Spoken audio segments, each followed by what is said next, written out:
Om Namah Paramarshibhyaha Harihi Om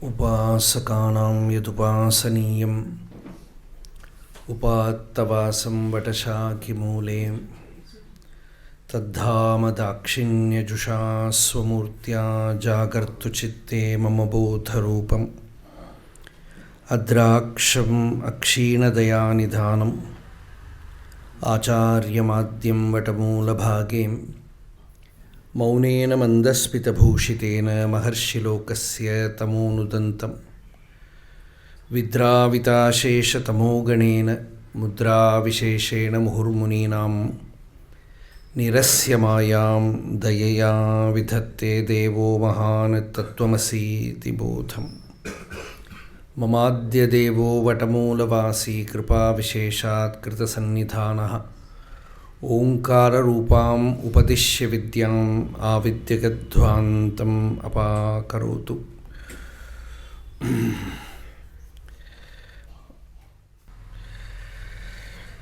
So yesterday we had a very auspicious beginning on this satsanga on Buddha, on Bhagavan Buddha's life and teachings.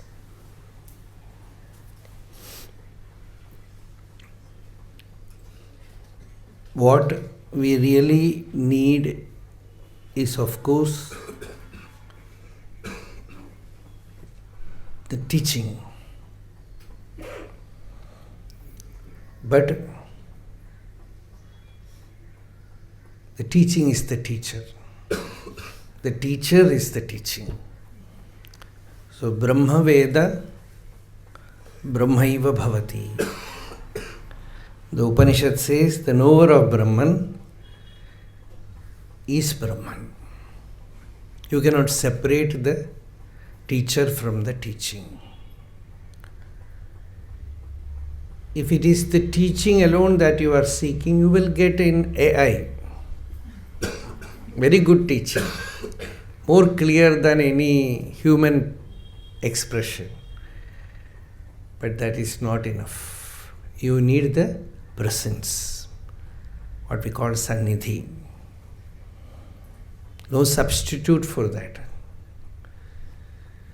So the teacher, something to identify with, someone like you and me, a human being,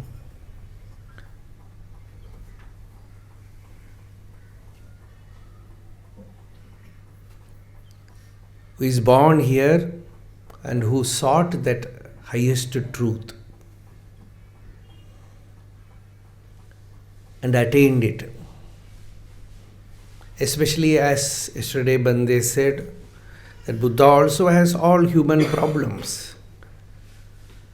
So one of Bhagavan Ramana Maharshi's direct disciples, Balram Reddy, once told that Bhagavan has given us the teaching that I am not the body. You are also not the body, you are the self. That remained as an idea with me. And the real clarity came when Bhagavan was suffering due to cancer. Then we understood the depth of the teaching. On one side, the body has all problems. Somebody asked Bhagavan, is there pain? He said, yes, it is like 1,000 harness giving you, pricking you. So much pain is there. But for who? He said, for whom? And about body also he said, is there body? In one of the commentaries, Acharya says, Apramanikoyam Shariratmavada. He says the body as the self has no authenticity at all. It looks very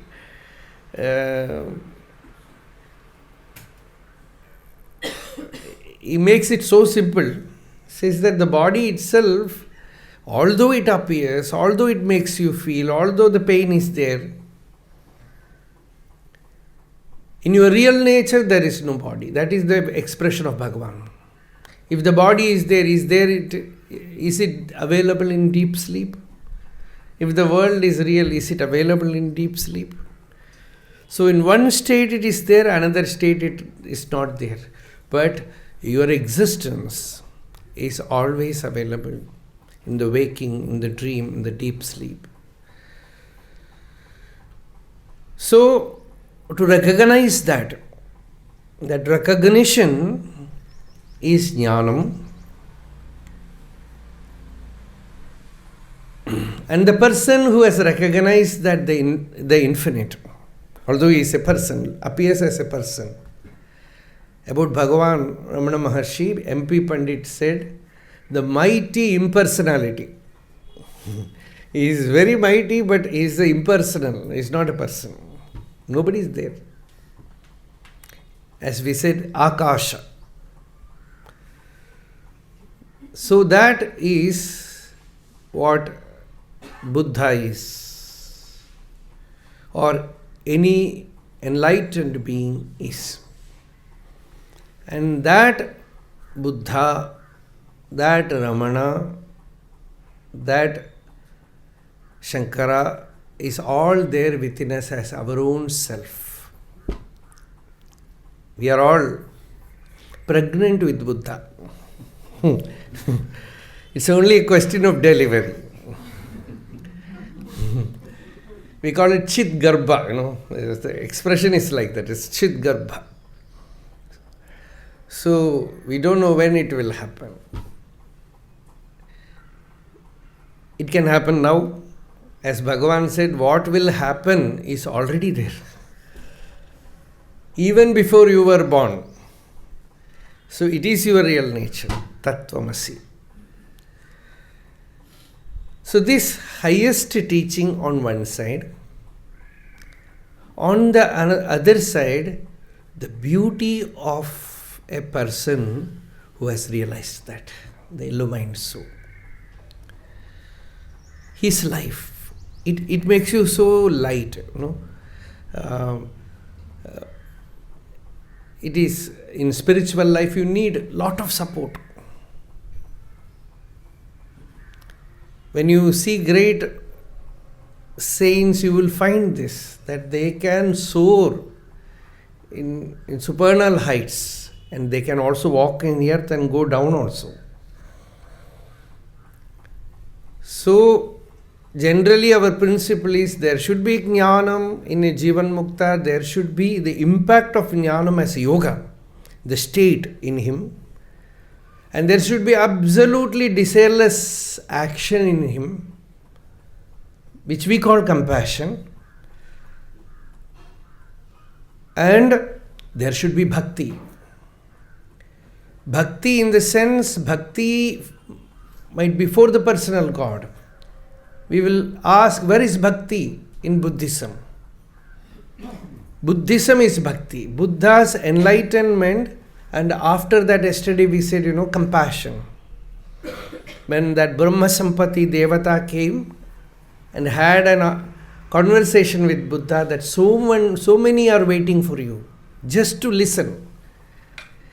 He said, Varta, just message, give the message.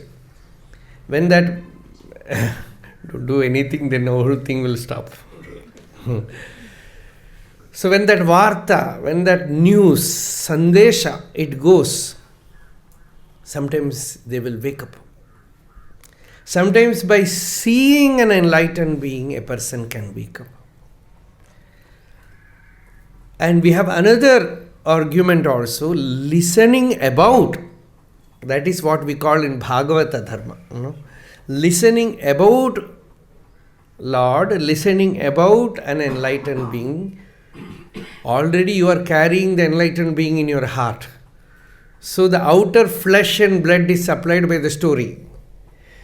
Life you will give. Your experience will infuse, breathe into that body, life.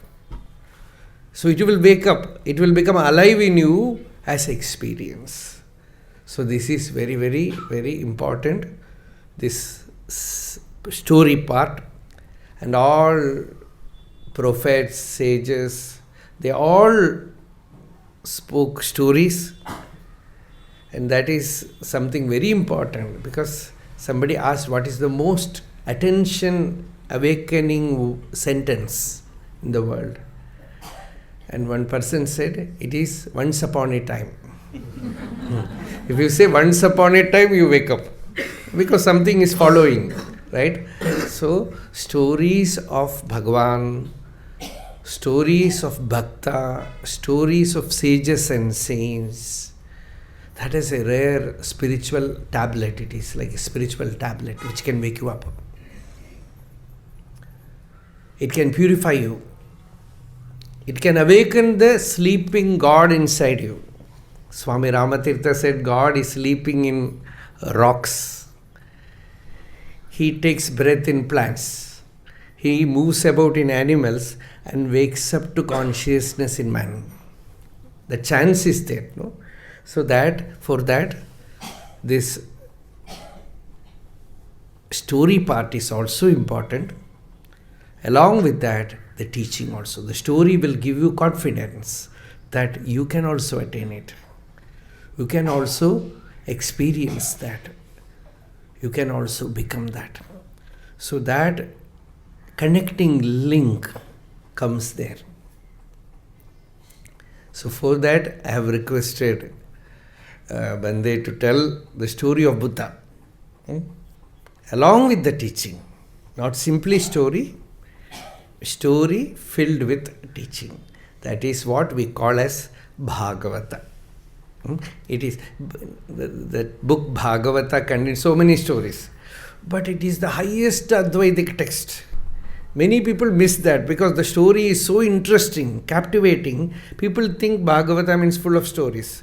But Bhagavata itself says Sarva Vedanta Saram Yad Brahmatmaikatva Lakshanam Vastu Advitiyam Tannishtam Kaivalyeka Prayojanam. So it is Advaita Jnana there.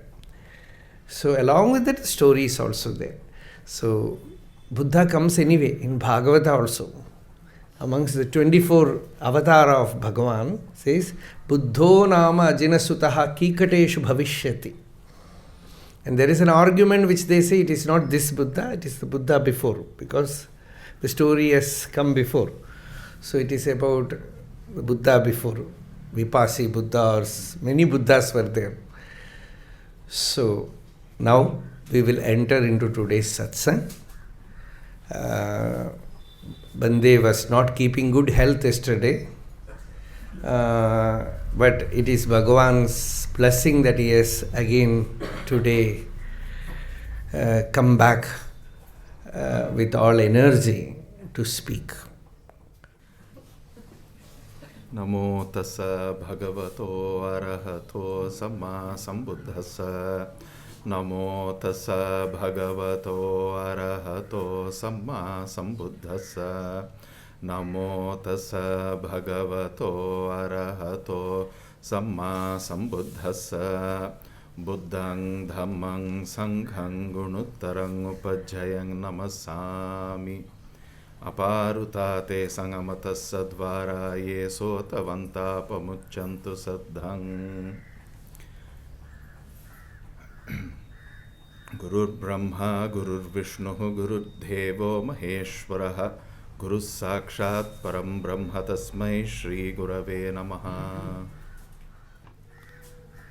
So with the Swamiji's permission, the Acharyal's permission, I'll start today's discussion.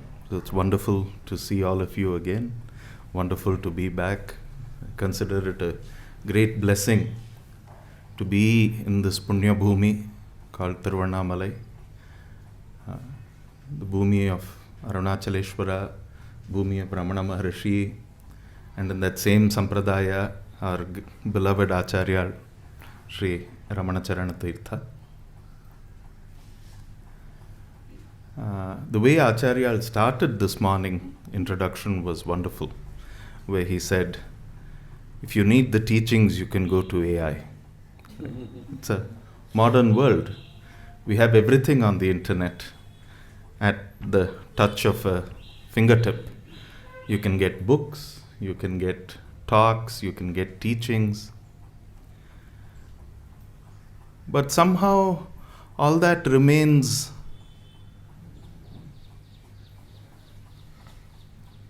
as an artifact. It remains as an object. It remains in the brain.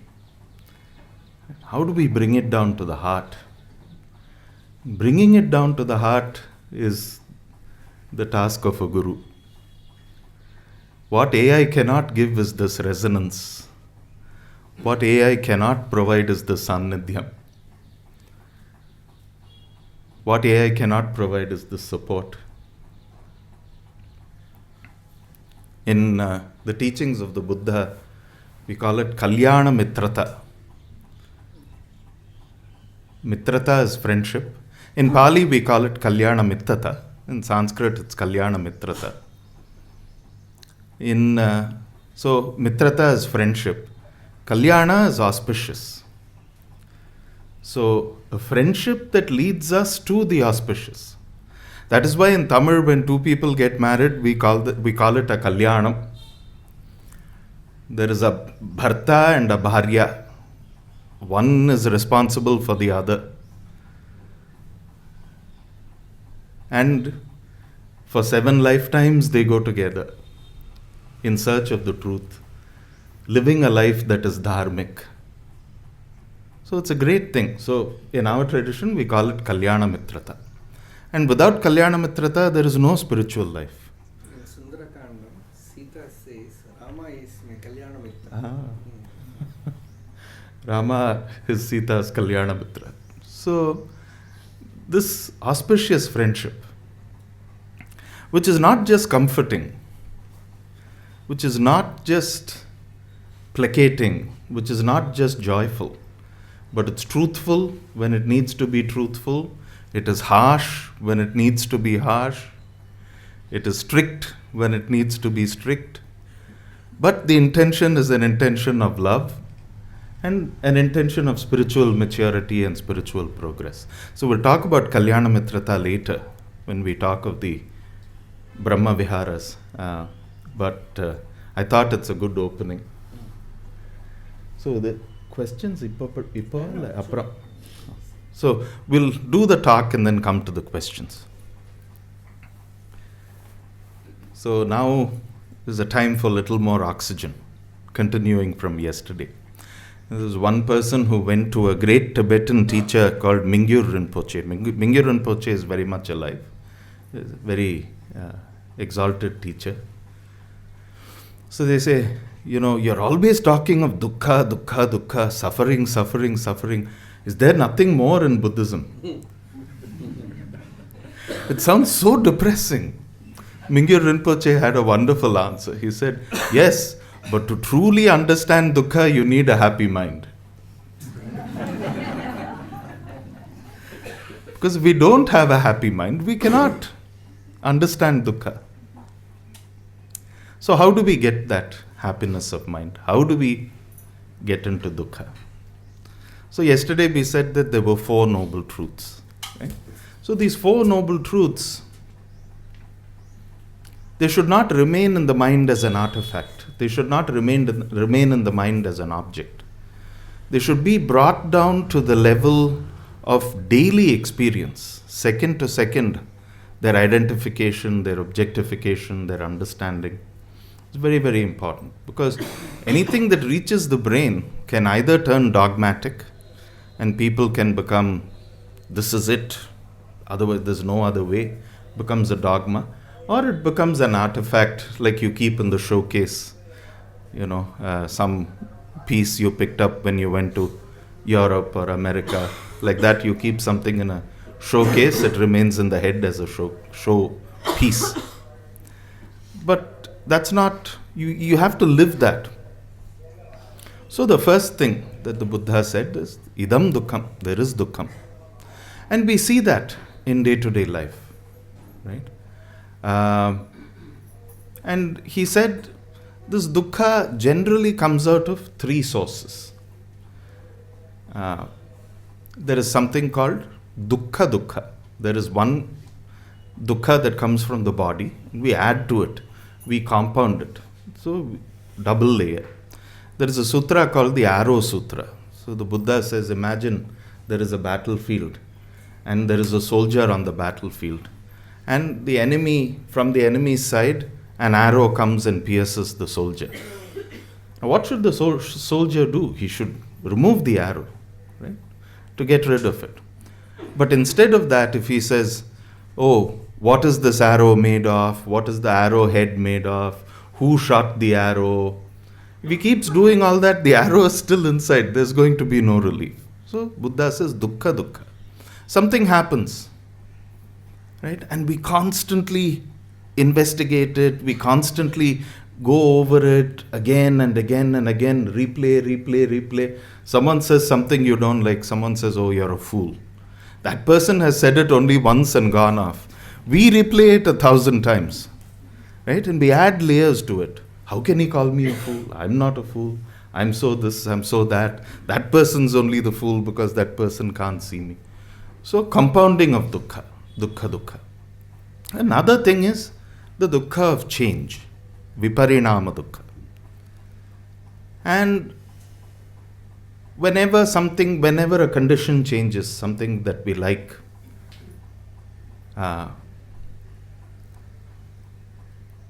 is taken away from us, or something that we don't like we come in contact with, that causes suffering. We are able to see that all the time. And then we say, oh my God, we go into lamentation. Oh, I love this so much, I love this person so much, or I love this object so much, now it's gone. Viparinama dukkha. Then there is a sankitta dukkha. Anything that is compounded, anything that is put together, has, by its nature, because it has been manufactured, compounded, put together, at some point it is going to break down. That is its very nature. So if we don't recognize that, right, then we are constantly in this muddle. We are constantly in this kind of seeking for something better, something more, all the time. So then, what do we do? So the first thing is, we have to learn how to objectify it. Bhagavan would say, who is suffering? Right? Investigate who is suffering. The Buddha says, just say idam dukkham, this is suffering. Right? This is what suffering feels like. So instead of running away with the storyline, instead of trying to figure out why did they do this, why did they say it, what is this that has happened, instead of doing that, just objectify it. This is suffering. This is happening. This is the reality of the present moment. This is how the present moment has presented itself.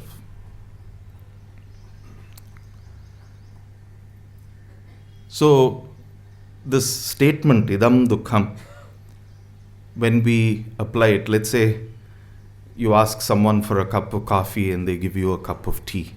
You get annoyed, right? And you get upset. You say, idam dukkham. I wanted coffee. I got tea. And you drink the tea happily. Idam dukkham. Then you can go a little deeper. Find out the cause for this dukkha, right? So again, because of change, this dukkha because of change, viparinama dukkha. Appiyehi sampayogo dukkha. Whatever I don't like comes into contact. So let's say there is some person I don't like to work with, and for some reason we are put together in a project to work. Right? That's dukkha. I don't like working with that person, but I have to work with that person. Right? So then what do we do? Or piyehi vipayogo dukkha. Someone who I really love is part of my life and they pass away. That is dukkha. Piyehi vipayogo dukkha. Sankittena panchupadana khanda dukkha. All this being, what we call the panchupadana, the 5 aggregates Yesterday we said Nama and Rupa. The Buddha said there is Nama, which is the mind, right? Because it names everything. This is a mic, this is a table. Nama. Rupa is the form. And the Buddha explains the mental process, Nama, into 4 categories. So, together this is called the 5 aggregates in Buddhism. Pancha Upadana Kanda. But then what do these 5 aggregates do? If they are as they are, there's no problem. Like Bhagavan said, Summa iru. If we could have, Namalala Summa irukka mudijadana, if we could remain, there's no problem. But then what do? Upadana. Clinging, all the time grabbing, all the time seeking, all the time finding ways of making things better. In constantly vacillating between what I like and what I don't like. There's no sense of relaxation. There's no sense of calm. There's no sense of ease. Right? So then what is the cause for this? The Buddha says generally there are 3 causes. First is based out of sensual desire. Kama tanha. Tanha is thirst, trishna. So he says there's kama tanha. So any sense pleasure that we are very attached to. So things like addictions and all that come under this realm. Addiction to tobacco, addiction to alcohol, addiction to gambling, addiction to who this unit is. It's also an addiction, right? All about me. All about me. I remember going, when I was in Toronto once, there was this person wearing a t-shirt, and the t-shirt had just one word. It just said me. That's it. And I saw many people wearing t-shirts like that. Me. What's the big deal? But that is how the world is going today. It's all about me. My thoughts, my values, my judgments, my comfort. Right? So that we call bhavatanha. The thirst, the addiction, the attachment to being or becoming. So it starts with the me, but it doesn't stop there. This me must somehow become superlative in everything. I must be the best in this and the best of that. Right? I must have the best meditation. If I sit, I must get samadhi right away. How? Lifetimes of samskaras we are bearing. We're heavy with samskaras, laden with samskaras. But suddenly you want to sit with your eyes closed for 40 minutes and get a level of some deep samadhi. How is it possible? Unreasonable expectation. So, bhavatanha or vibhavatanha. Oh, I'm an angry person. I'm a bitter person. I'm not good enough. When we speak to people in the monastery, this is a very common theme. I am not good enough. I'm not deserving. Why? Why? Where does this come from? That we call vibhavatanha. So that's why yesterday's homework, make a list of things that you have in life that you don't want, vibhavatanha. Make a list of things in life that you don't have and want, bhavatanha. It can be as simple as a pen or a paper or a car or a flat, but there's a deeper implication of that. Right? What is it in your personality? What is in that you see as this me? What are the things that cause discomfort? What are the things that you actually want yourself to be? What are the things that you have that you don't want in yourself? And then look at it. Is there actually any substance to it? Or are these things merely passing phenomena because of causes and conditions? Right? Once we understand that, then we can take responsibility. So I'm not saying today you can go home and get angry with anyone and say it's not me. That's not what I'm saying. Or, you can go somewhere and have some alcohol and say it's not me. No, that's not what I'm saying. you can take responsibility for your actions. How you take responsibility for your actions is to understand how this thing works. So, kamatanha, our addiction, our thirst for anything sensual. Bhavatanha, our addiction to becoming. And vibhavatanha, our addiction to get rid of all the time. And generally, that's how life is for most of us. I either want to be something, I either want to be better, or I either want to be best, or I don't want something, I want to get rid of it. So the proclivity of the mind is that if it sees something that it appreciates, oh, that's nice. But the next second, it says, that's nice and I must have it. I want it. I want to possess it. In the Advaitic scriptures in Vedanta, kartrutvam bhogrutvam. Bhogrutvam, ownership. I want it. I want to possess it. Right? Or sometimes we see something and I don't like it. But immediately the urge is, get rid of it. Right? So again, bhavatanha, vibhavatanha. So we watch in day-to-day life as this is happening.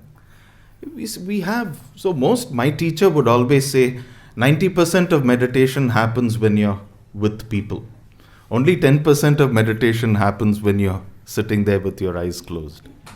Right? Because that's the real test. So his teacher, Ajahn Chah, would always say, in the monastery, the work period is the most important. If you don't like somebody, make it a point to go and work with them.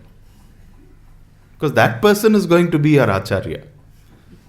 That person is going to reveal all that is inside that you dislike. Right? And then you can work with it.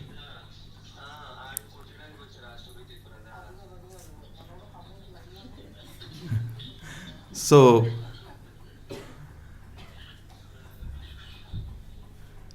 this is what we do. This is a very important way of looking at suffering.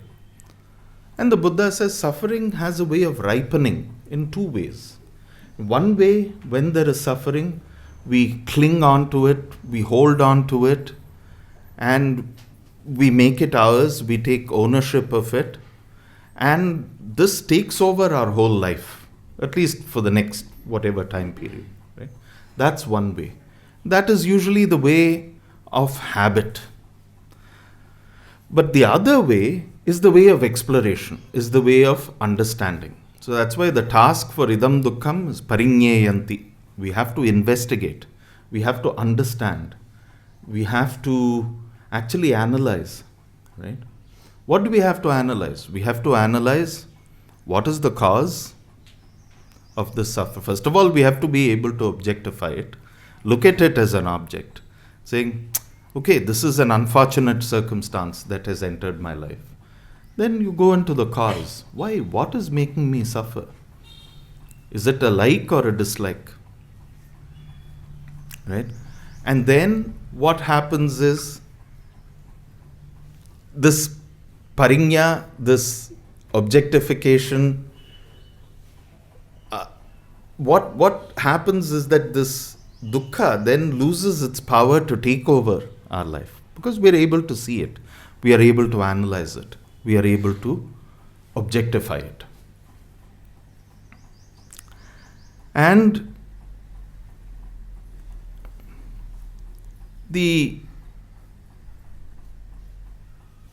so once there is a moment of dukkha, instead of following it, instead of allowing it to take over our lives, if we are able to objectify it a little bit, take one step back, look at it, and see what the cause is, right?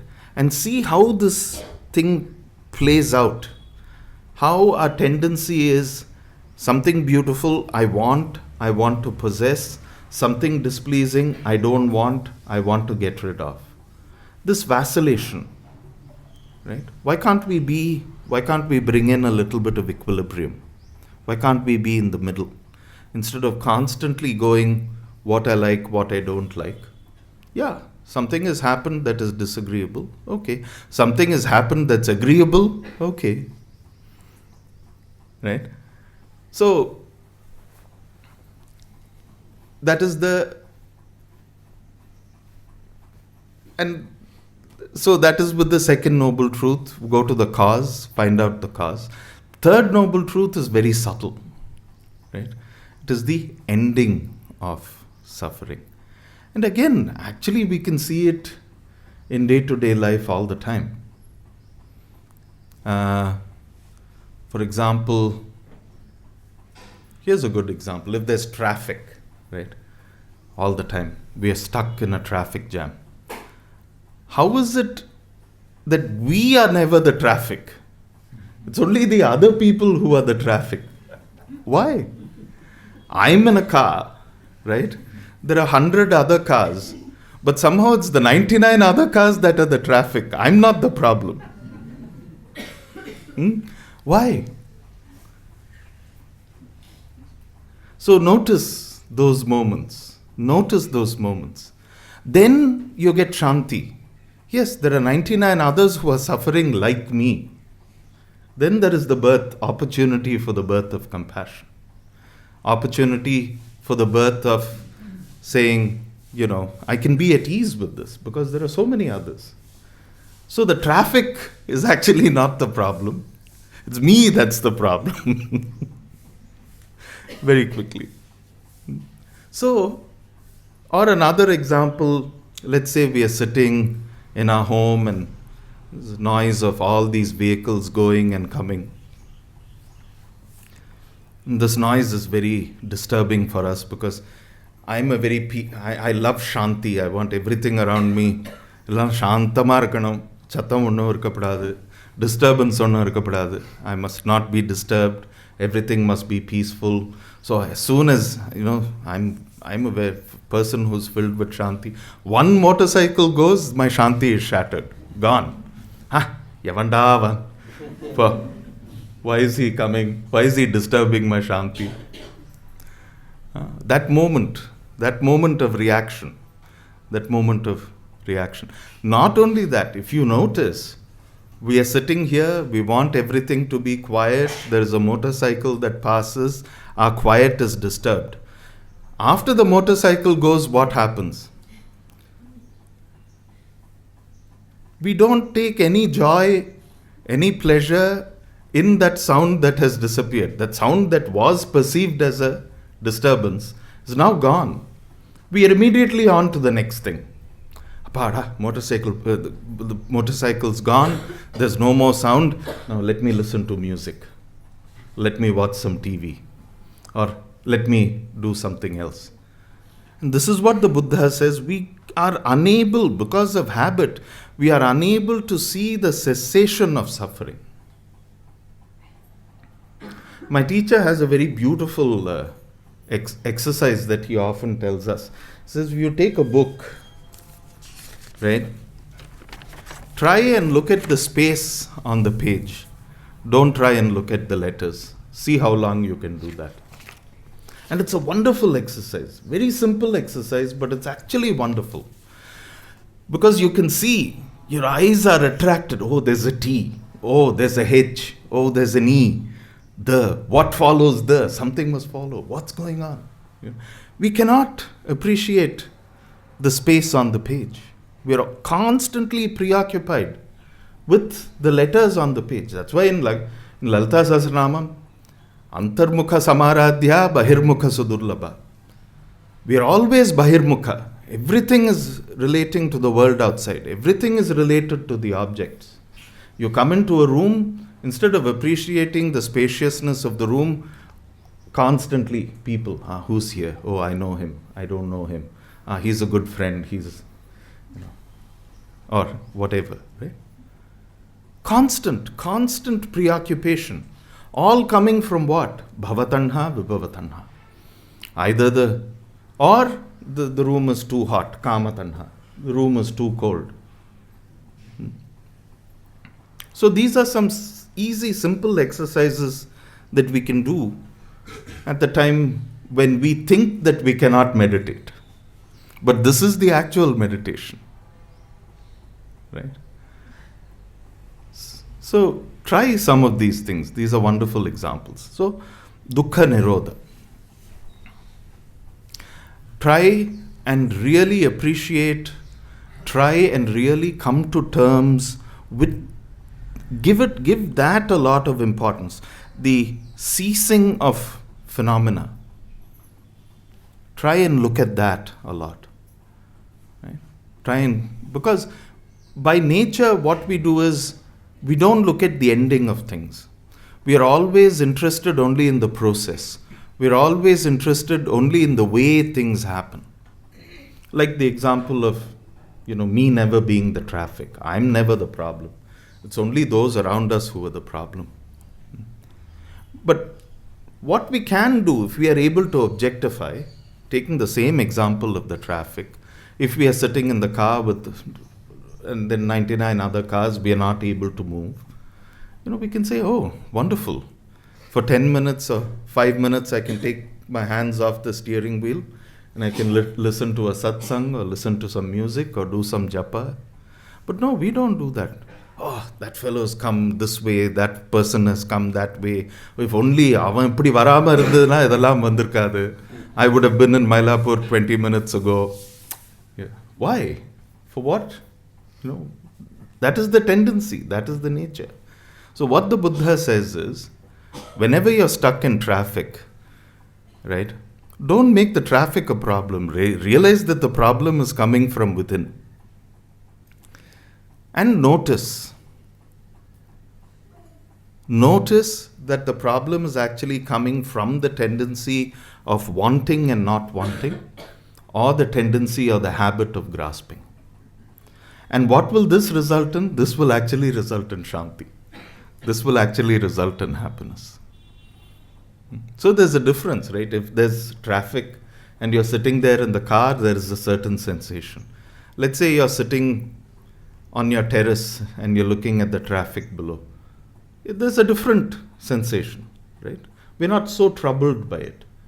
So when we are able to objectify the traffic in that way, or objectify anything that happens in life that way, always sit in the Mottamadi and look down. Never be in the midst of things. Right? And how can you do that? You can do that by objectifying suffering as it comes, as it arises, idam dukkham. Go into the cause, dukkha samudaya. Go into the cause. Generally the cause is me wanting something in a sensual realm, or me wanting something that I want and I don't get, or me not, me coming into something that I have is taken away from me. That is the second noble truth. Third noble truth, dukkha nirodha. So watch the cessation. Watch the cessation of dukkha. That's very important. Whenever there is pain, right? Whenever there's physical discomfort, we are waiting for that physical discomfort to go away. Right? I'm not saying we shouldn't take any effort to alleviate ourselves of physical discomfort. We try whatever we need to do. But when the discomfort is there, if our thoughts are constantly preoccupied, how do I get rid of it? How do I get rid of it? Then we are adding, this is the second arrow. Firstly, there is discomfort. Then there is the stress of finding out how to get rid of this discomfort. Right? Instead of that, if we can say, this pain is because I hit my leg on the doorstep, or because I ate something that doesn't disagree with me, or that disagrees with me, or whatever be the case. Objectifying. And then the Buddha comes to the fourth noble truth, which is the prescription. So actually, if we see, all this objectification gives rise to viveka. It gives rise to a sense of intelligence, gives rise to a sense of what is important, what is not important. And this ability not to get entangled with the dukkha that we face in life is vairagya. One facet of vairagya. So viveka, vairagya. The Shat Samapatti is the noble eightfold path that the Buddha teaches. And generally, the noble eightfold path is divided into three parts. Right? prajna, panya, intelligence. What is the way to think? How should my mental process be aligned? Then sila, which is virtuous living. What are things that I can do to live life properly? So how should I think? How should I live? The third thing is samadhi, collectedness of heart. What can I do so that my heart is collected? What can I do so that there is shanti? But all these three are interconnected. Without sila, without virtuous living, we cannot think clearly. And if we don't think clearly, we cannot act clearly. And if we don't act clearly and if we don't think clearly, there's no way we can be peaceful. So the panya aspect, Buddha says, samma drishti, samyak drishti in Sanskrit, samma ditti in Pali. You have to have a general direction in life, right? General direction can be defined in any way. Now, for us spiritual people, the direction is moving from sorrow to happiness, moving from samsara to nirvana, however you want to call it. But you have to set a direction. You have to set a direction. Once you set the direction, samyak sankalpa, always think about things that are going to help you move in that direction. Right? So I say, I have my drishti is to move towards shanti, move towards deliverance, move towards nirvana, whatever it is.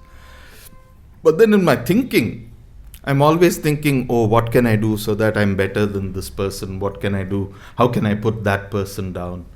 How can I present myself to be something like this or some, If the thinking is crooked, the thinking is not supporting this direction, then there's no point. So, samyak darshana supported by samyak sankalpa.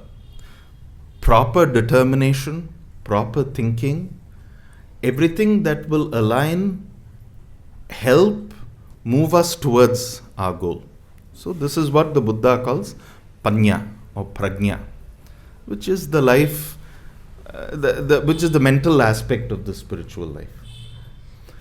Then the virtuous aspect of the physical life, he says, how do I live? Right speech, right action, right livelihood. Samyak vachana, samma vacha. Samyak karmana, samma kammanta. Samyak jivana, samma ajiva. So he says, okay, you have set your direction, okay, and you have made certain determinations. You are thinking in ways that are supportive of you achieving your mission statement, your goals, whatever it is. Then what are the actions that you have to take? So obviously, body, speech and mind, these are the three things that are going to help us. Otherwise, what is the use of this body, right? It's to take us to our goal. So, samma vacha, always samyak vacha, samyak vachana. Speak the truth. Speak the truth, making sure that there is value to that. Right? It should be, time and place are very important here.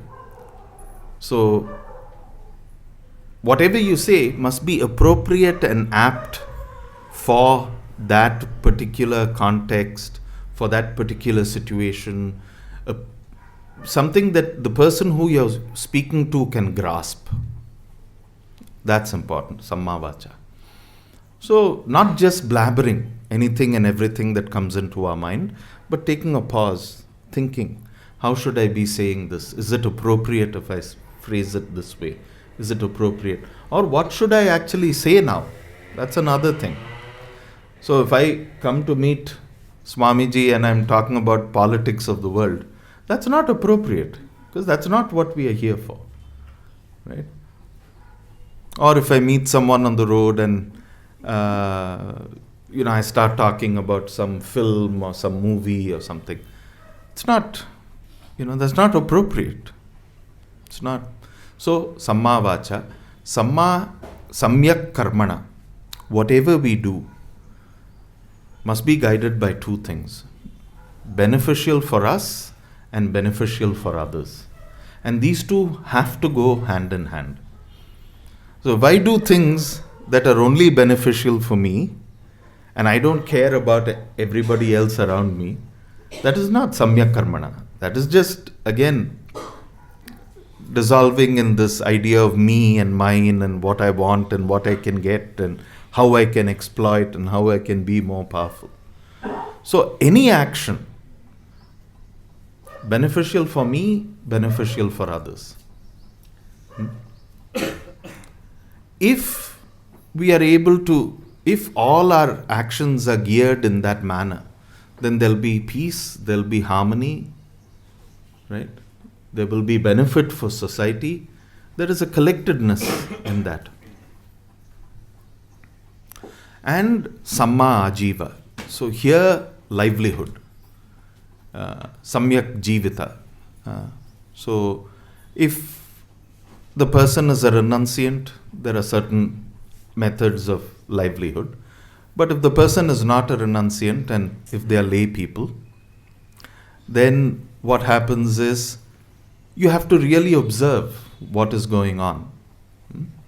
And there are certain things that the Buddha said don't do, because so dealing in flesh, dealing in weapons, dealing in intoxicants, if your money is coming from things like this, then there is no way that you can have a peaceful life, because all the money that is coming in, all the nourishment that you are getting, has the taint of all these things in it.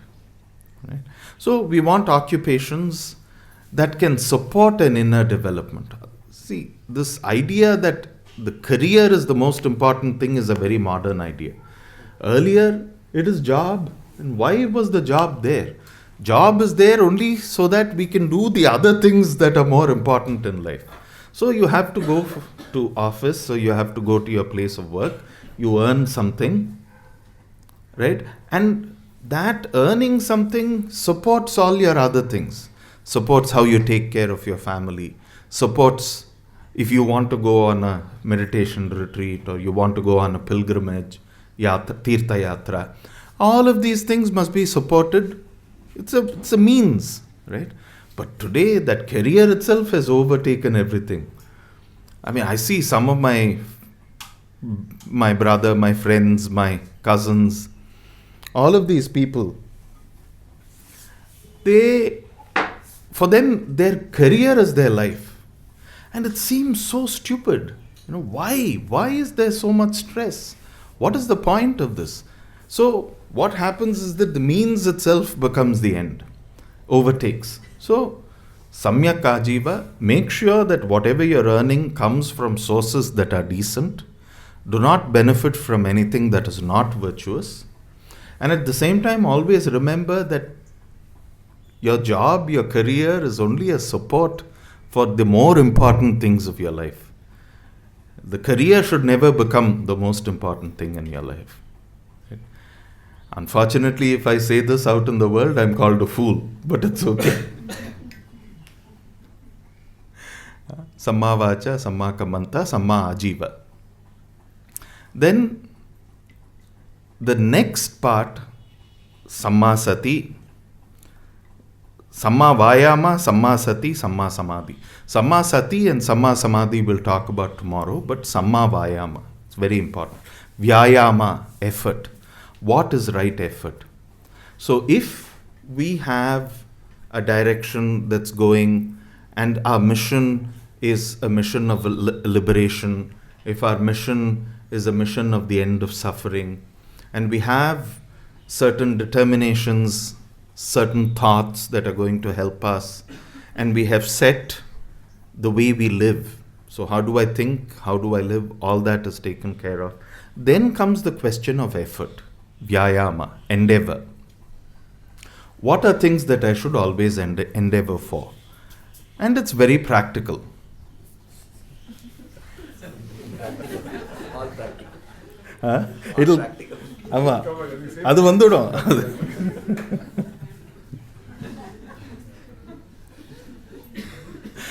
So yeah. So what is this samyak vyayama? Samyak vyayama. So when you look at Buddhism, though there is the concept of punya and papa, the Buddha lays more emphasis on kusala and akusala. So kusala is skillful, kushala in Sanskrit, kusala in Pali, and akushala unskillful. Right? So the samma vayama tells us always move towards what is skillful, leave aside what is unskillful. So what is skillful again comes back to the same thing. Anything that is a benefit for me, at the same time benefiting everyone around me is skillful. Anything that benefits only me, not everyone around me, is unskillful. Or on the other hand, it benefits everyone around me at the cost of my own well-being, my own detriment. That is also not skillful. Right? Has to be everyone, collectively. What is good for me and what is good for others. What is good for others, what is good for me. So, then the Buddha says, if you look at your life, right, you look at the way you live, any part of you, any part of your character, any part of your personality, any part of you is going to be of benefit, is going to be of kusala, beneficial to you and beneficial to others, then you have to protect that. Arakkana or arakshana. That has to be protected. Anything that is not beneficial to yourself and that is not beneficial to others, pahana, tyaga, you have to let go of it. Tyaja, right? Just let go of it. So these are some methods that the Buddha describes. And he says if we live like that, then the fourth noble truth becomes apparent, it manifests in our life, moment to moment. Not something that you sit for 40 minutes, think about, and after you finish your meditation, you come out and do things that are. So, as we work, as we deal with people, as we have our eyes open, these are some of the examples, or these are some of the ways by which we can allow manifestation of peace. So, Samyak Sati is what is Smriti, which is now the multi-billion-dollar industry of mindfulness. We'll talk about that tomorrow. And Samyak Samadhi, we'll talk about tomorrow. Right? But before I get to the questions, again, coming back to what Acharya said about AI and resonance and Sannidhyam. So yesterday I was saying how the Buddha decided that after he attained full understanding, he decided he'll go and help these 5 mendicants who were practicing with him. Now these mendicants, they actually left him out of a lot of disrespect and disgust. They said, okay, he started eating. He's gone back to a life of luxury. So very soon he'll go back and he'll take care of his kingdom. What can we do? We don't, so we have to stick with this, and we have to stick with this exactly in the way we do this. So he goes off, they leave him and they go off. And then the Buddha is actually thinking, when I was a young boy, so So now the picture of the Buddha is this. Some of you might have seen these statues of the Buddha, where the Buddha looks like a skeleton, right? Very thin, all the nerves are sticking out. And the Buddha describes, at the time when he was doing all these ascetic practices for 6 years, he would eat only 1 grain of rice for a full week, or 1 grain of rice for every 3 days. So you keep changing, but not more than 1 grain of rice. Right? And he said that his physical condition was so bad that if you touched his back, your hand will come and touch his front portion of the skin. If you touch the front portion of his chest, your finger will go and touch his backbone. His eyes were so sunken that they looked like a very, very deep well which has just a little bit of water underneath. And he said that if he just rubbed his skin like this, all his hair would fall off, and his skin, all the dead cells of his skin would come falling down. That was the level of his asceticism.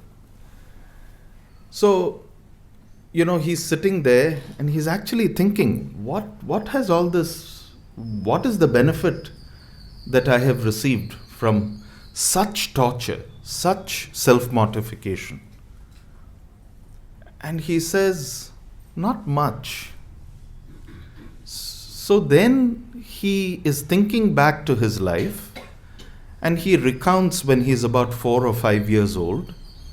His father has taken him to a ploughing ceremony. So in the kingdom, the first time the crops are planted, the king is called, and the king has to run the plough the first time and plant the first seedling. So Shuddhodana was called for that ceremony. Buddha was only 4 years old. He wasn't. Siddhartha, the Bodhisattva at that time, was only 4 years old. He wasn't really interested. So the father was there talking to all these, all his officials and doing this ploughing ceremony. He just thought he'll go and sit under a jambu tree. He's sitting under the jambu tree, and without his own realization, he enters a state that was immensely peaceful, immensely calming, full of shanti. Right? And he didn't even do anything. All he had to do was sit down and close his eyes. And that memory comes back to the Buddha. Right? And he looks at himself. It would have been a very poignant moment for him. Because he looks at himself, he looks like a skeleton, he's close to death. All the effort he has put in hasn't given him much benefit. And then this memory comes back. So he thinks, okay, for a 4-year-old boy, generally for young children, they're very innocent. So there is a sense of innocence. There is a sense of physical comfort. There is a sense of physical security. And the mind is calm. Right? So with all of these as supportive conditions, the moment he sat down and closed his eyes, his meditation became immediately successful.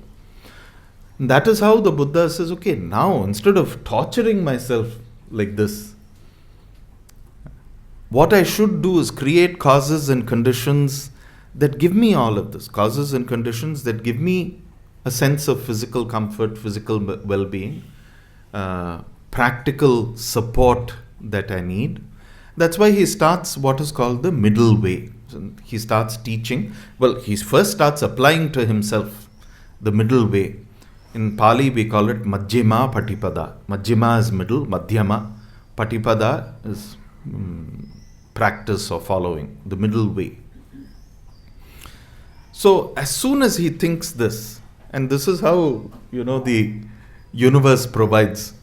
So the moment he had this realization that, okay, all this asceticism, intense asceticism, extreme asceticism is of no use, and I must do the Majjhima Patipada, get some kind of physical comfort and nourishment and rejuvenation. And he thinks, why am I afraid of comfort? Why am I afraid of well-being? It is only because I am rejecting that physical comfort, rejecting that well-being, that I have come to this extreme, where I'm so haggard, where I'm so uncomfortable, almost to the point of death. So he would say if he tried to get up to either urinate or defecate, he'll fall down right there. He couldn't even do that. And of course, he says there was nothing going in for anything to come out. So at that state, so immediately when this thought comes in, there is a lady who comes with a bowl of milk and rice, right?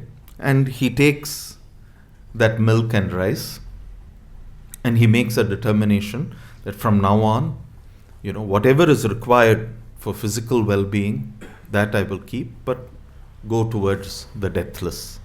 Amata Dhamma, Nirvana, go towards Nirvana.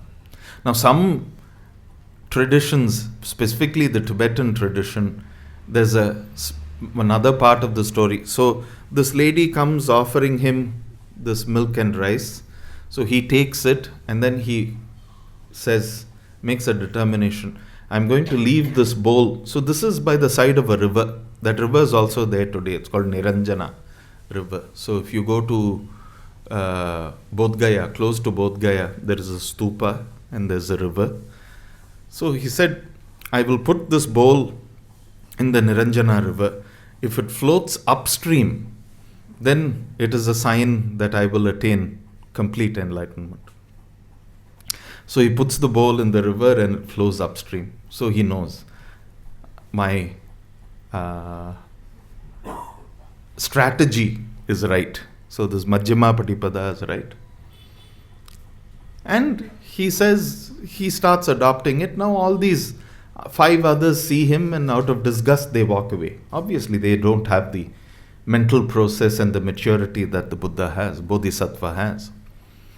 So then he sits and he meditates. Vishaka Purnima happens. He gets full enlightenment, and he, out of compassion, he is going to teach them. So the moment, so they are all in one place in what we call Rishipatna, Sarnath. They are sitting and meditating. And as soon as they see the Bodhisattva coming, they recognize him. So they tell each other, look, the Shramana Siddhartha is coming. He is now given to all these luxuries in life. He is no longer a serious practitioner. So we should not do any of the upacharas that we normally do. So we don't give him a seat. We don't give him any padhyam, any water for the foot washing.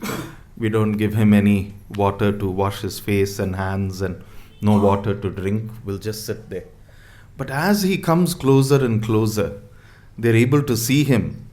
And this sannidhyam that Acharya mentioned, this resonance, so strong that even though they had decided they will not, automatically one person got up, made an asana ready for him to sit.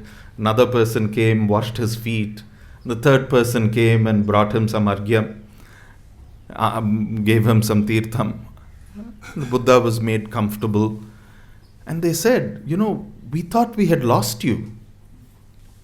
We thought you had gone back to this life of luxury. And now here you are, so radiant, so peaceful. Just looking at you gives us peace. The Buddha says, okay, come, sit down, I'll teach you Majjhima Patipada. And he starts the teaching, the first of which is understanding dukkha. Then he gives the teaching, which is one of the questions here. We'll talk about the questions and close for today. So one question is, I'll do this one. Yes. Swamiji, kindly explain to us the apparent paradox about the self, capital S in Hinduism, and non-capital S self in Buddhism. Actually, in Buddhism, the Buddha uses the term anatma in Sanskrit, anatta in Pali. It has to be understood in this way. And we'll talk about the sutra. It's called the Anatta Lakkana Sutta or Anatma Lakshana Sutra. The essence, so I'm not going into great depth, but the kernel of this, anything that I see, that I think, is me or mine or myself is not that. That is all he said. So if I think this is my mind, this is my body, these are my thoughts, these are my feelings, these are my emotions, that's not that. That's not you. So the word atta in Pali can be equated to the Jivatma. So anything that is in the realm of the Jivatma, the Buddha says, is not self. So that is all. Which is not in any way contradictory to the teachings of Ramana Maharshi or the Upanishads or Vedanta. So I know I'm not being too clear, but this is the essence. Anything that I see or I perceive as mine, my thoughts, my feelings, my sensations, my body, my perceptions, they're actually not yours. That is all he said. But he also said, beyond that there is something that is ajatang, abhutang, akatang, asankatang. Ajatang, something beyond all of this that you think that is yours, which is actually not yours. There is something that is not born. There is something that is not constructed. There is something that never comes into being on 21st May 1936. So you can't put a date to it. Abhutang, you cannot tell when it came into being. Akritang, it has not been made. Asankatang, it is not compounded. That means it has no hetu. It has no cause. Right? Asankatang. And if you are able to recognize that, it takes you beyond everything that needs a hetu, that is sankata, that is bhuta, etc., etc. So, not much difference. So I hope that is helpful. But please be patient. We'll look at it in greater detail. Second one, Chan Mahayana vehicle, the Diamond Sutra. Bodhisattva's minds should not abide in form, sound, smell, taste, touch, and dharma. If minds abide somewhere, it is falsehood. Question. Kuan Yin Pusa, the female Buddha, became enlightened through first listening to the words of sound, then her inner sound. Then she heard a fish jump into a pond into the other side of the world.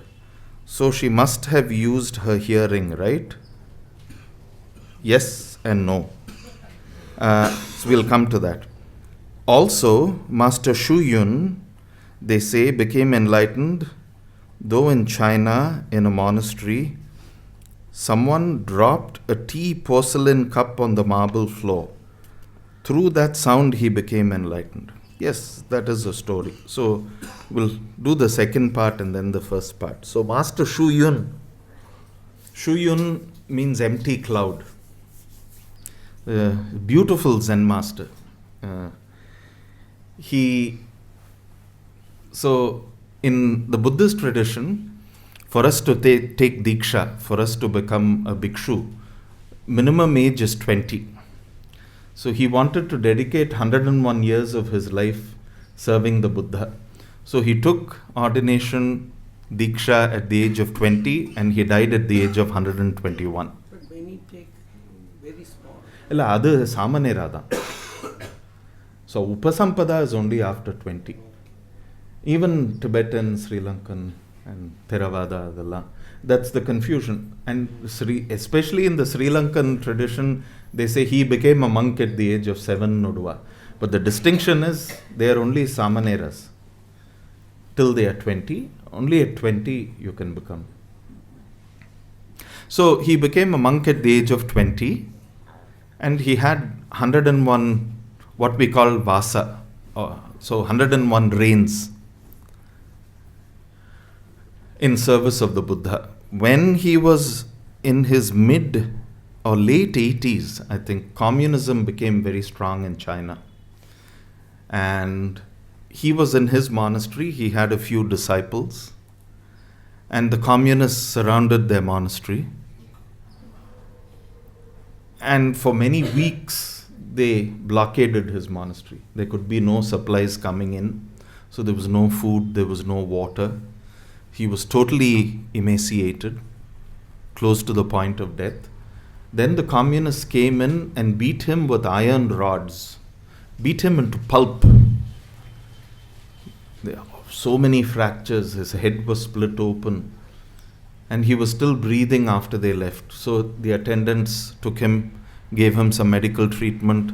Then after a few months, he was able to communicate and all that. So his student asked him, how is it that you were able to hold on to your life in the midst of all this? So he said, out of compassion, if I had died at their hands, they could have never borne that bad karma. So that is Master Shu Yun. I have also read that, see, the sound of the falling porcelain cup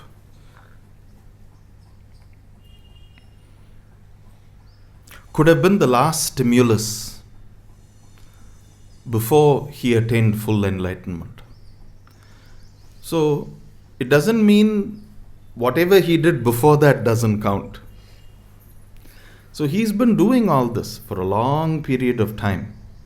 Right? And the final stimulus that gave his mind a jolt into that nothingness or into that shunyata or into that purnatva, however you want to call it, was the sound of the falling cup.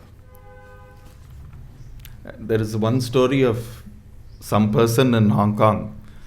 After reading this, he bought 100 cups and he started.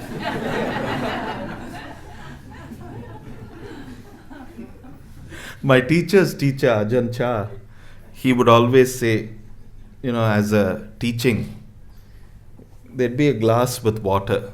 So he would tell people, this glass is already broken. So don't get attached to it. It will break at some point. So same way for us, death is already written.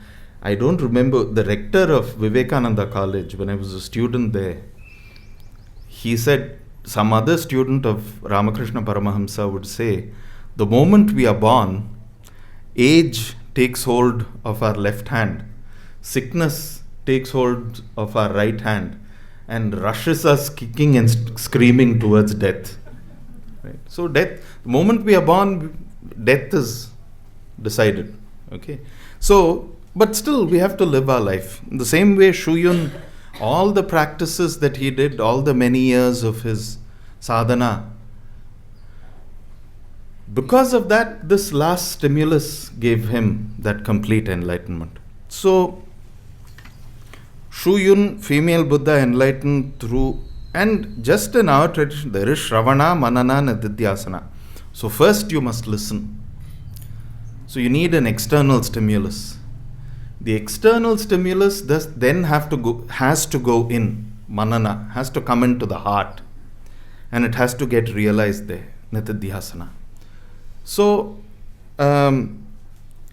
what this thing, Bodhisattva's minds should not abide in form. So basically, abiding in form, this encouragement is just a lesson in non-attachment.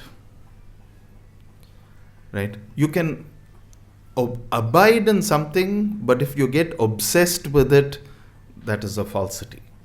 That is a falsehood.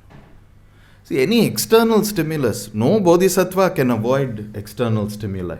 Right? Light is there, they're going to see light. Sound is there, they're going to see sound. That is not taking away from their bodhisattvahood.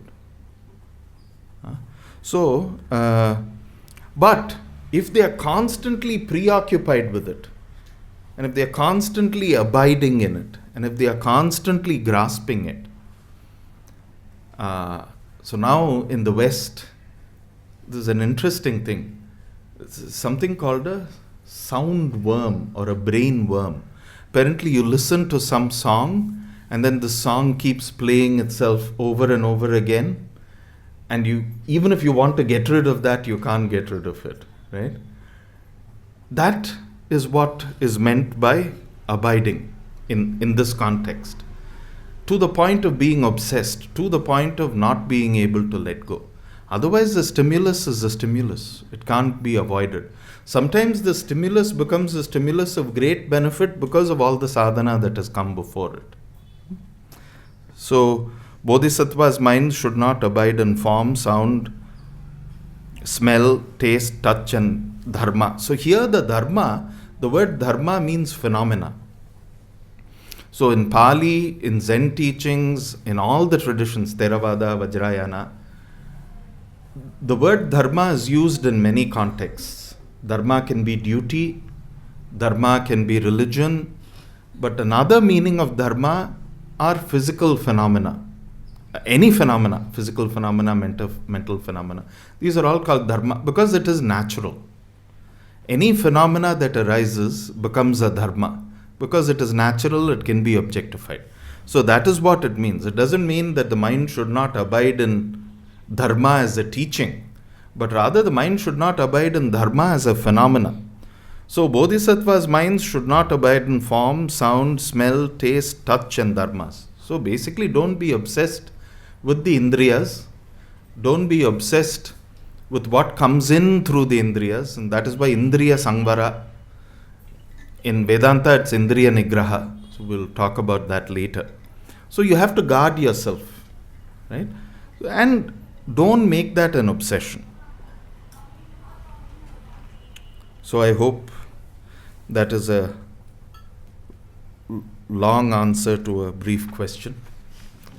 And with this I end today's discussion.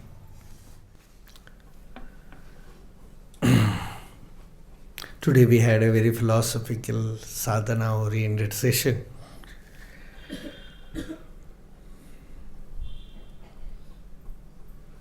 Nirvana, as Buddha speaks about it. In Vedanta, we just add one more prefix to it, that is Brahma Nirvana. In Gita also, it comes Nirvana, it is Brahma Nirvana. And what is Nirvana? Nirvana kya shanti. As Shankaracharya puts it, shanti, that peace. Somebody asked Bhagwan, Bhagwan, I don't want self-realization, I want only peace. They wrote in some letter. Bhagwan said, what else is self-realization? He said, self-realization is peace. Peace is realization, peace is liberation, peace is your real nature. Shanti or peace is your real nature. Nirvana is your real nature. Nirvana has many meanings. In Sanskrit, it is called blowing out. You can say blowing out, ending.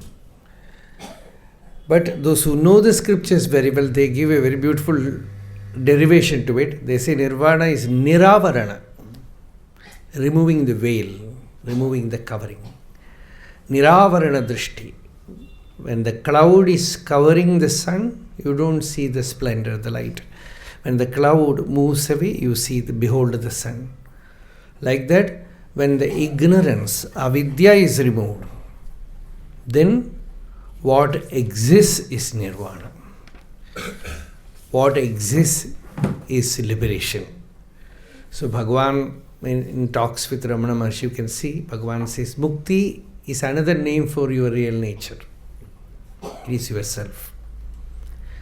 And another place he says, body is another name for death. He says, body is another name for death. When you walk, it is death that is walking. When you sit, it is death that is sitting. So, body is another name for death. So, first you have to encounter death.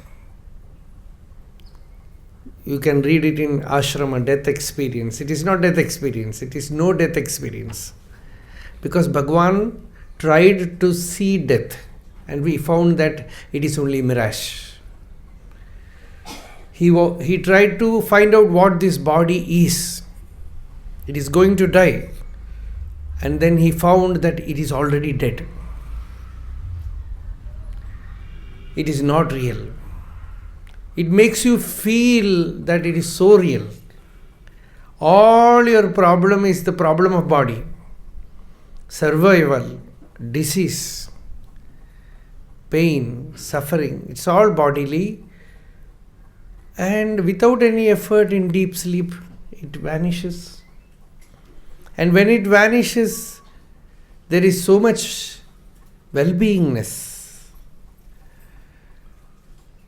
So, as Buddha had a recollection of his childhood experience, and he reverted to that, Vedanta says, Bhagavan also says it many places, you have to just recollect the state of deep sleep, where the body is not, the mind is not, the ego is not, the world is not. Prapanchopashamam Shivam. See, it comes in the Mandukya Upanishad. Nagarjuna says this. Prapanchopashamam Shivam. Nagarjuna uses the same term.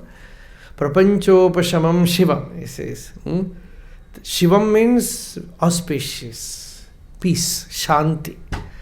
The Upanishad uses the word Prapanchopashamam, Shantam, Shivam, Advaitam. It's all synonymous. Prapanchopashamam means the world is withdrawn. How? Because Prapancha means what? As when they said, name and form. There are 5 things. Nama, Rupa, Asti, Bhati, Priyam. You remove the name and form, what exists is existence, effulgence, and peace or bliss or love, whatever you may say. So that is Brahman.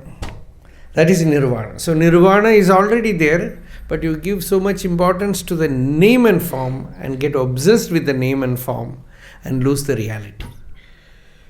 And Nirvana is within you as your own real nature. In Vedanta we call it as Atma. Buddha calls it Anatma. And Upanishad says Adrishye, Anatmye, Anirukte, Anilayane, Abhayam, Pratishtham Vindate. The same term Anatma comes in the Upanishad. This is Taittiriya Upanishad. He gets established in that absolute fearlessness where there is no Atma and which is not the seen, Drishya, and which is Anirukta, which cannot be intellectually grasped, and Anilayana, where the individual self, image cannot stand. In that he abides, gets established and finds absolute fearlessness. Abhayam Pratishtham Vindate. Pratishtha means establishment. So he gets established there in fearlessness, in Abhayam. So one name for enlightenment is fearlessness. Absolute fearlessness. Abhayam. So Abhayam Pratishtham. So there the Upanishad speaks about Anatma. So Anatma, for the knower, there is no confusion. Atma, what you consider as Atma is this I thought. And in deep sleep, this Atma disappears. And what exists there is Anirukta. You cannot scrutinize it, find it out what it is. It is. It is existence, Satta, beingness. So, we feel Buddha, when he spoke about Anatma, he spoke about this I, this ego, this Jiva Bhava. When the Jiva Bhava is found out as unreal, then you know the substratum, the adhisthana, in which all this appears, remains and vanishes, is the reality. And that is me. That is my ground. Bhumika.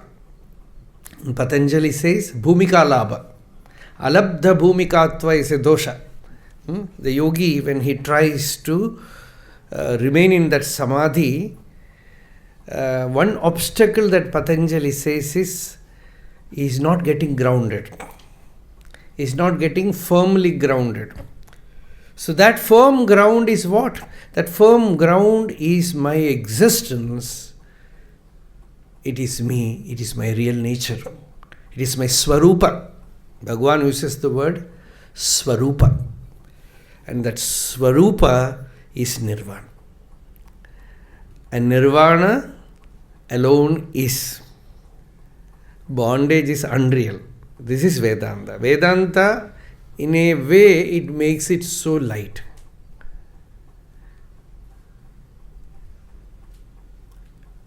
Buddha gave much importance to the preparation. As Bande said yesterday, not about Brahma Satyam, not about Jivo Brahmaiva, about Jagan Mithya, because we are holding to this Jagat so much, this world so much.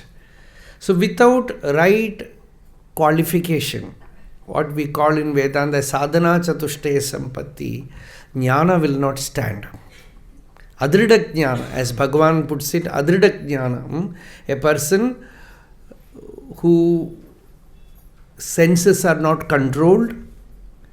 Bhagavata says, jnanam sravati amaghadambuvat, like water kept in a pot where there are so many holes. So you will say, I have realized. But Vishranti is not there. These are all very much discussed in the Shastra. Last time we have been discussing this. In Jivan Mukti Viveka, Vidyaranya Swami says, what is the difference between a simple knower and a Jivan Mukta? Some person is very clear. Now we get so many people like that. So much clarity.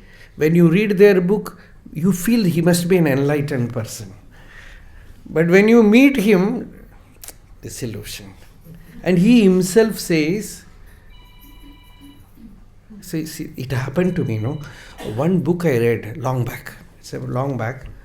It was a remarkable book. So there was a wish in me, I want to meet this person one day. Because the book was very remarkable.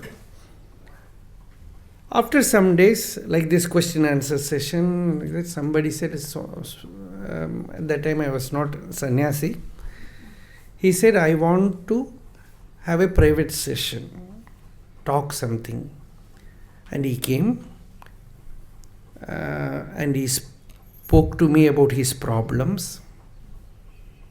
He said, I know this teaching very well. But somehow that peace is not there. What we call Vishranti. I am not relaxed, reposed. This was the discussion. So, something. After that last only I asked his name and about detail. Then I was shocked because this is the person who wrote the book. So the clarity is there.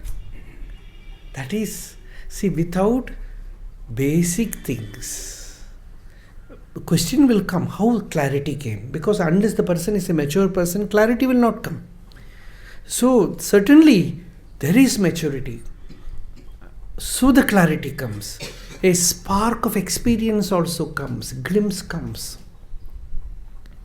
But absolute Vishranti, which comes through total renunciation, that we should not say generally because people will be afraid, because you're holding to so many things and you say, with all this rubbish I should be a Jivan Mukta. You can name yourself Jivan Mukta. What else?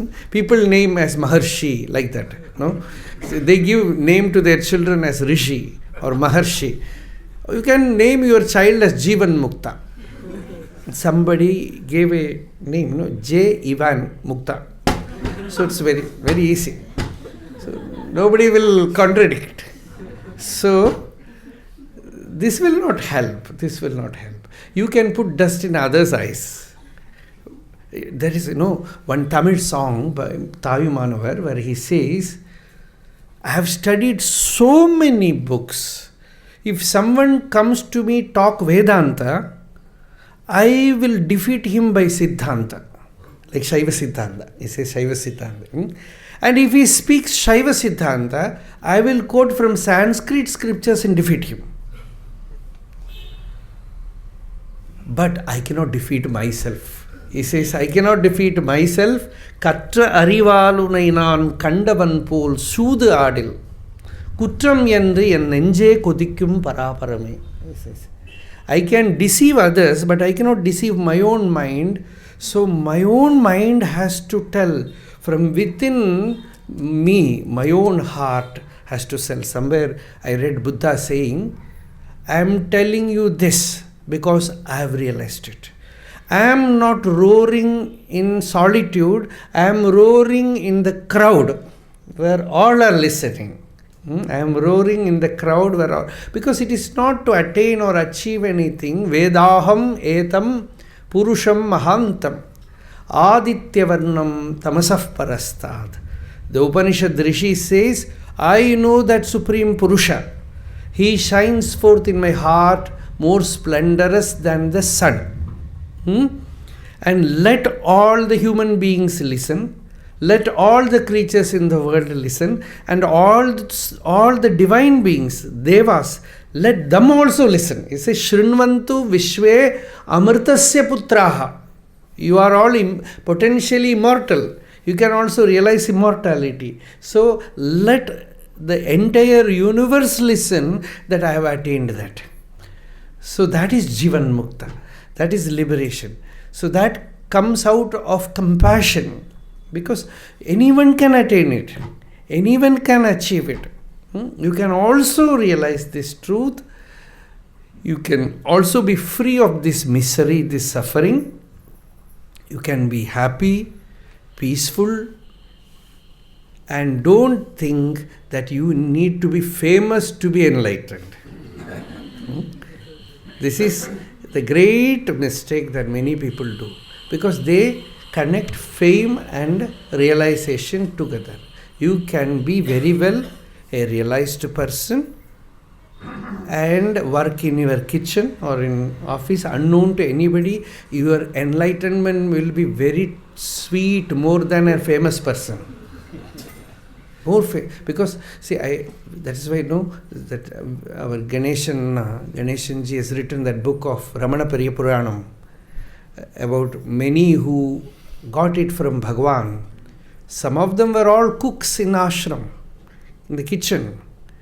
Many of them, they lived unknown to the world, but they have got it. I have met many like that. Those who have that in them. Their job is over. Finished.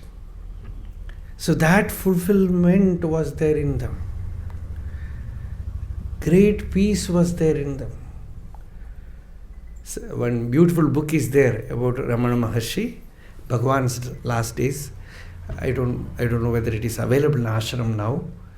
The name is very, very beautiful. The name of the book is In Those Days of Great Peace. In the days of great peace. That was Bhagwan's life. Days of great peace. Why people came to Bhagwan? To have that peace, that shanti. And why people went to Buddha? To have that peace, that presence, that shanti. And that is satsanga. Satsanga is not somebody keeping mic and even after 11:30 speaking. No.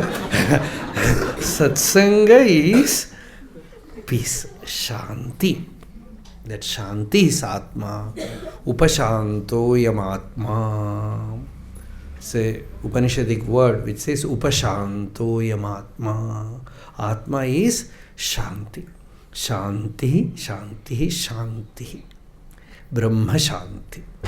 So that we will carry within that shanti is nirvana. Shanti is our real nature. So this nirvana which Buddha attained, which Bhagavan carried in his being, which many have attained. And you need not be a tsunami like a Buddha or like Ramana Maharshi. You can be a bubble. Still, both contain water. The realization is same. Jnanam is same. You can, wherever you are, whatever you may be, there will be that contentment, fulfillment. Very simple word which Vidyaranya Swami uses is for enlightenment is tripti. Tripti means contentment. The person is content over. Only this much. So this is spirituality. Santosham. In Bhagavan's words, santosham. Santosha means content. Contentment. So he used to tell that as a synonym for thanks. You do give some help to Bhagavan, he will say Santosham. He says Santosham. And that was his last word also. Before he dropped that Maha Nirvana to Shivananda Swami, his attendant, he said, gave a thanks. He said Santosham. Santosham. So that is spirituality. Santushtas satatam yogi. Always santosha. Always santosha. We will meet tomorrow, same time. Arunachala Shiva, Arunachala Shiva, Arunachala Shiva, Arunachala, Arunachala Shiva, Arunachala Shiva, Arunachala Shiva, Arunachala.